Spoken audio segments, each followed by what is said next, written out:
In the year 136 AC, King Aegon III Targaryen, the eldest son of Prince Daemon and Queen Rhaenyra, reached his 16th name day, and with it the end of his long regency period, marked with scheming, plotting, betrayal and murder. There was a sense of unease around the Red Keep during this time, as those in the service to the king and council felt very unsure of how this transition of power would happen. Even the men with the best intentions find a sudden loss of power and authority a difficult matter to deal with. The moment King Aegon III came of age in 136 AC, he took power into his own hands for the first time, as is his right as king, but in a manner that surprised all and gave a validity to the fears of a troubled handover of power. He had dismissed his council of regent and the hand of the king, Torrin Manderly, unceremoniously and with no warning, cancelling the plans for his nameday celebrations, angered many of the lords who had travelled long leagues to attend the festivities. Most aggrieved was the former hand himself, Torrin Manderly, who travelled home to White Harbour under a cloud of rage and bitterness. It was also said that the Council of Regents were too very unhappy at the treatment, having only recently taken their positions themselves. Some speculation suggests they were at least expecting a position on the small council in return for their service. But in truth, King Aegon III was an enigma of a man, with no one really knowing his mind. But ultimately he was the king, and those who serve him serve at his will. And in this case it was his will to wipe the slate clean and installing men of his own choosing.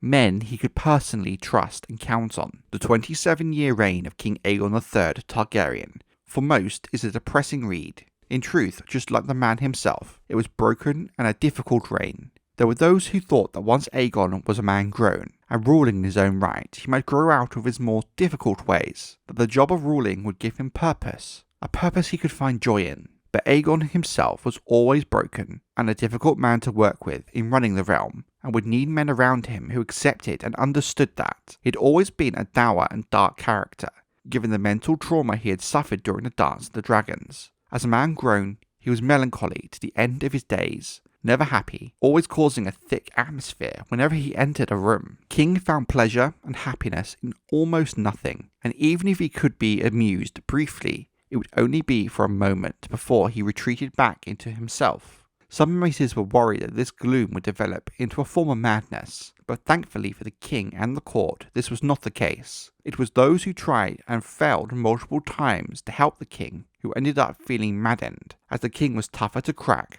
than the wall itself. One person who never gave up on Aegon was his younger brother, Prince Viserys. The prince was a very light-hearted young man, and in many ways, despite his own trauma from the Dance of the Dragons, the opposite of his brother in many ways. A majority of the time, the burden of hosting events and holding court would often fall to the prince, his wife Lady Lara of Lys, and the young Queen Daenerys Velaryon. It was said that the queen had a natural ability to light up any room she entered with her beauty, and lords whom visited from up and down Westeros praised her conversational skills for a girl so young. Only occasionally, and for the most vital occasions, would the king leave his solitude in his dimly lit chamber, and even when he did, most wished he had remained there to begin with. In the same way, the queen could lighten up a room. King Aegon had the unnatural ability to cast a heavy cloud over it. The king would lock himself in his chambers to brood alone for days on end, and with most of his meals left untouched. However, he would often let his young pages eat the meals he did not wanting to waste the food. He likewise came to dislike being touched. Even as a boy, other than his mother, Queen Rhaenyra, he would let no one touch him. Not even the maesters when he was ill, or a groom or a page whose normal job it would be to dress him and bathe him. The king instead washed, dressed and fed himself, and his choice of garb was not that fit for a king. Aegon would often choose simple and bland, uncomfortable clothing at that. The only time he could be persuaded to dress as a king should would be the rare occasion he himself held court, or met a high lord. But even then, he was observed to be clearly uncomfortable. His aversion to touch and intimacy was so severe that it even extended to that of the hands of his beautiful queen and wife Daenerys. Though the young queen was very patient and accommodating to her husband, and did not seem to take his rejections personally, as most wives would, she never forced the issue and understood more than most the demeanour of the king. Even after she had flowered, Aegon was a long time in calling her to his bed, The court began to whisper that perhaps the king had an aversion to women, and that his interest perhaps lied elsewhere. But the very same people that spread these ideas were some of the same courtiers that substantiated rumours that the king did finally share his wife's bed. The story goes that King Aegon finally shared his queen's bed only after being physically dragged there by his younger brother, Prince Viserys. "You are a king," the prince told his sullen elder brother. "You are the blood of the dragon.